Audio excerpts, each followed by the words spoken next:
What's up guys, this video I'm going to share with you the cure to hypergamy.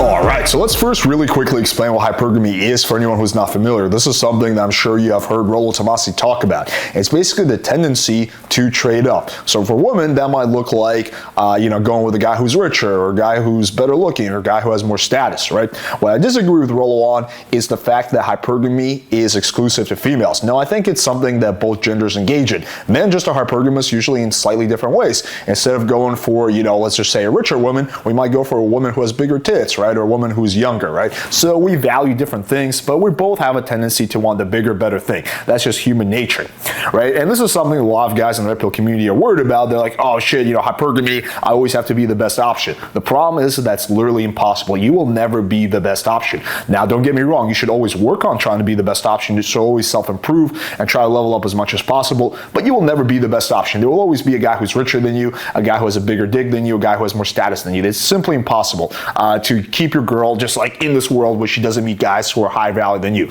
No, that's not going to happen, right? So then what is the solution to hypergamy? Well, the solution is investment.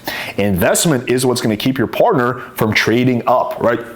So I know that I'm not the best looking guy in Miami. I don't have the biggest YouTube channel. I'm not the funniest. I'm not the most successful. However, my girlfriend is very invested in our relationship. We've known each other for 2 years, right? We share a lot of things together. There's a strong level of emotional intimacy. And that's my buffer against her leaving me. Now, let's just say on the other end of the spectrum, let's just say we had just met. Like, let's just say we went on our first date and we didn't even have sex.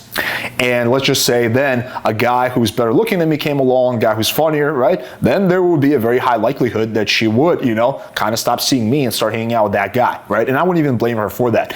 But as the relationship keeps going, as we get to know each other, the level of investment increases and increases. And the more investment you have, the less likely that is to happen. Now with investment, it's not just about quantity. It's not just about, oh, we've known each other 4 years. It's about the quality of investment. So you can have more investment in the span of a month than someone in the span of a year because the quality of investment is a lot higher, right? So again, let's talk about different stages of investment. So you match with a girl on Tinder and you're talking, right? How do you keep her from, flaking on you and going out with a better guy? Again, you want to get her invested in the conversation. You haven't met her yet, so you might get her invested by texting, having her send you a lot of essays, making her curious, making her chase you a little bit by being witty and by, making her curious and stuff like that, right? Maybe sending some voice memos, maybe FaceTiming, right? That's a whole level of investment, right? So that, if the girl's very invested into the texting, let's say a better looking guy comes along, she might still go out with you, right? Instead of that better looking guy because she feels like, oh, I've already put in all this energy. And this is the big thing.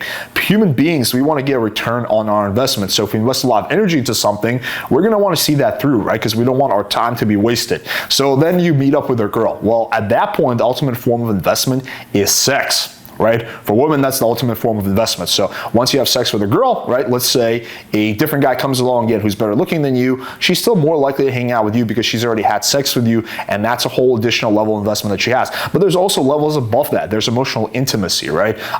There's a connection. Maybe you guys share a lot of things together. Maybe you guys have a child together. That's also a whole new level of investment, right? But also I think another thing is there's micro levels of investment as well. Like you can get a girl to do a lot of things for you. And again, I'm not saying you have to use her and constantly make it this weird investment game, but getting her to come to you, getting her to do nice things for you, give you a massage, cook you something, having her, come to your place instead of you coming to her place, having her invest a lot of energy and effort into you is going to be your best buffer against hypergamy, right? Because again, there's always going to be a better option for her. You're never going to be the best option. There's always going to be a better looking guy, a richer guy, right? And striving to be the best guy at all times, physically impossible, but being the guy that she's the most invested in while you continue to level up and try to be the best option, that's your solution. That's how you prevent hypergamy from kicking your ass. All right, hopefully you guys found this video valuable. Show us your level of investment into this channel by smashing the like button, hitting subscribe,